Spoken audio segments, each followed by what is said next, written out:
1:30, the fentanyl fight here in Georgia and a new twist that's making the battle even harder. A fentanyl dose as small as 1 or 2 grains of salt, just that small, it can be deadly. Here in Georgia, fentanyl deaths increased by 230% between 2019 and 2021.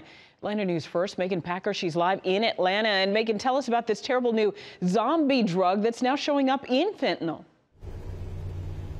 Yeah, Tracy, as if fentanyl wasn't a concern enough to know that it could be mixed in with other drugs out there that people are taking. There is now an animal sedative dubbed a zombie drug that I'm learning medical examiners here in Georgia are starting to see.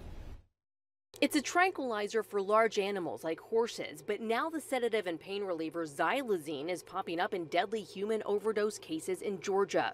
Xylazine is known as the zombie drug because it can cause severe skin wounds and dead tissue. The Georgia Bureau of Investigation says it's seen it in more than 50 drug-related deaths in 2021 after there were 0 the year before. It's also showing up in drugs they're testing in their crime lab, mostly combined with heroin and fentanyl. Fentanyl and concerns of what's out on the street is what brought this group together in Carrollton for the Fentanyl Awareness Summit. Deaths are on the rise in Carroll County and across the nation. People connected and shared resources and personal stories from this West Georgia community. The CDC says more than 56,000 Americans died from overdoses involving synthetic opioids in 2020. After I would get the fentanyl pills, I went into straight fentanyl. I have OD'd a couple of times. I was 6 months pregnant when I OD'd the very first time. I did addiction throughout my pregnancy. Casey Jordan and Maxanne Blair are sharing their stories of recovery. They say events like this are a start. I think it's amazing. I wish it was there earlier in my addiction and how it could have changed my life years ago.